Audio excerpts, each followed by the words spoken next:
So going back to that rejection piece, one thing that I oftentimes see is once one person's rejected, then they say, I no longer am going to initiate. It's all on the other person to initiate. So how do you kind of encourage couples to get out of that cycle and not do that? That's sexual stalemate, right? So it's right. So part of what we have to figure out, okay, if I feel rejected, right, you rejected me, then I'm like, well, you need to come get me, right?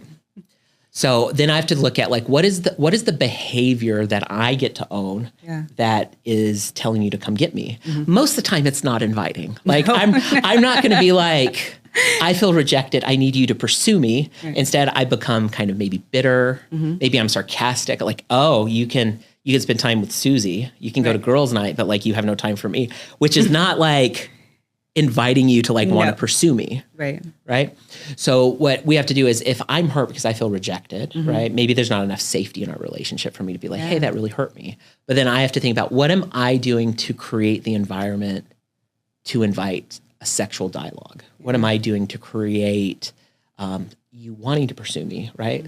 So it makes me think back, a few years ago, they had that Super Bowl commercial where like the wife was like looking at the husband and like getting all like hot and bothered and stuff. And it was like Mr. Clean. Like, he's like super, super sexy. And then like they flash back and it's this like dad bod, just like cleaning up and she's getting unbothered. So it's like, okay, well, if I feel rejected by you, I need to own it's my feeling, my rejection. I can't blame you for it, right? Because a lot of times when we blame, that is my own unmet emotional needs that I'm putting on you. So I need to take responsibility for it, that I'm hurt, I'm feeling rejected. And then I need to figure out like, how do I create an environment, one, to tell you about it and to invite you into sexual play with me. And that's the thing. That's where people get stuck, right? So it's like, well, but you're the one who hurt me. It's like, yeah, but do they even know? Like, does your partner know?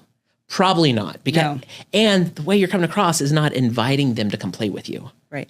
And most people don't come to realize that or see that on their own. And that's where therapy or a sex therapist can really help in that way. Yeah, absolutely. Yeah. This is like, this is stuff that as a therapist and been like, okay, here's your problem. Okay. I can see the dance and do it. Right. But we do it right. Like when you feel like you connect with the therapist and you're talking about like these issues, like it's like, I come in and it's like, I hear, oh, so you feel hurt, you feel rejected. And then I can be like, what are you doing to invite? And it's not, you're dropping the ball, like it's your fault. It's okay. How do you own the space? What do you need to do to take responsibility to improve your sex life? And that's where I always talk about like having your relationship agreements and figuring out like, what are our expectations with sex? How do we talk about it? How do we keep it going? And if we have those relationship agreements in place, then it's so much easier to like, be like that. I felt really rejected.